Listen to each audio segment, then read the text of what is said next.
Bonjour, nous allons vous présenter notre projet qui consiste à la réalisation d'une reconnaissance de plaque. Le projet a été réalisé sur Visual Studio, ainsi nous avons pu développer notre application que nous allons expliquer par la suite. Donc tout d'abord, notre projet consistait à réaliser une reconnaissance de plaque d'immatriculation pour pouvoir déclencher une barrière automatique en fonction de la plaque qui a été détectée. Ce projet étant un projet de grande envergure, nous avons décidé de plutôt nous concentrer sur la détection d'objets et plus précisément donc sur la détection d'une plaque d'immatriculation. Pour débuter ce projet, nous devons créer une application console qui permettra de réaliser ce projet. Donc cette application console, nous allons l'enregistrer donc dans un fichier sélectionné. On l'appellera donc détection objet.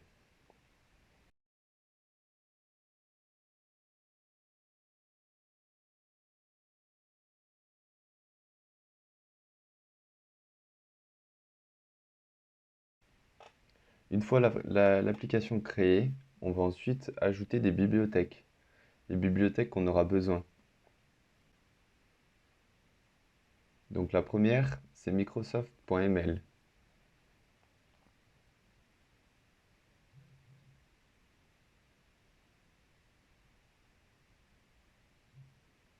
La seconde, c'est donc microsoft.ml.image.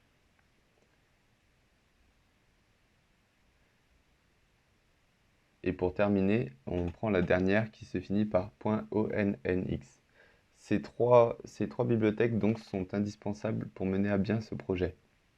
Donc maintenant, une fois qu'on a téléchargé via le net le modèle ONNX et le fichier A7, on va venir copier et coller le fichier A7 dans notre projet.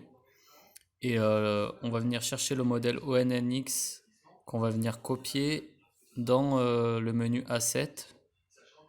Voilà, on sélectionne A7, modèle, et on vient copier, coller le menu, le modèle ONNX.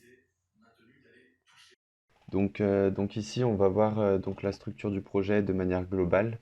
Donc premièrement, là, on crée donc le dossier data structure. Donc ce dossier, lui, on va lui ajouter donc deux classes.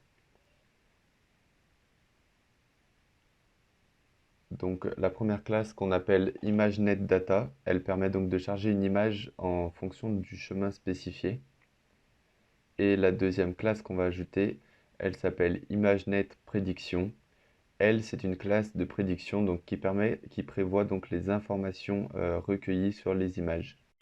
Donc maintenant, on va venir créer un dossier qu'on appelle YOLO Parser.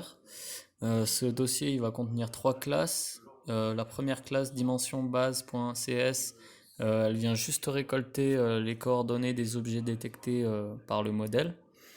Ensuite, la classe YOLOBoundingBox.cs, elle contient les informations des rectangles qui englobent les objets détectés. Et enfin, la dernière classe YOLOOutputParser, elle contient l'analyseur qui va attribuer à chaque objet un rectangle englobant. Donc ici, on a pris une partie du code donc, qui est la classe ONNX donc c'est dans cette classe qu'on va utiliser le modèle ONNX donc, qui permet de détecter les objets. Dans cette fonction, on charge une image, on la redimensionne, on décompose les pixels, puis enfin on applique le modèle ONNX. Donc c'est dans le programme principal, programme.cs, qu'on va venir mettre en œuvre la détection d'objets. Donc la fonction, elle permet de charger une image et ensuite elle vient utiliser le modèle ONNX pour pouvoir détecter les objets. Et enfin, on a une partie du programme où on traite le résultat analysé avec les rectangles englobants qui vont être rajoutés. Une fois qu'on a réalisé tout ce qu'on a présenté précédemment, on va pouvoir ensuite maintenant essayer le projet, la finalité du projet. Donc ici, on a une image qu'on a prise sur Internet, une image d'une voiture très simple. Ici, c'est le dossier vide où vont apparaître donc les images encadrées avec l'objet détecté. Donc on lance donc l'application. On a ici des données de chiffres, donc qui est la localisation du rectangle détecté sur les images. Donc il faut savoir que l'application donc, peut faire plusieurs images en même temps. Ici, on montre un exemple d'une seule image, mais voilà, on peut en faire plusieurs en même temps. Donc ici, on retourne dans nos fichiers et on peut voir donc que plusieurs images ont été mises, dont celle qu'on voulait, donc qui est la voiture encadrée. Donc voilà, on voit que l'objet a été bien détecté.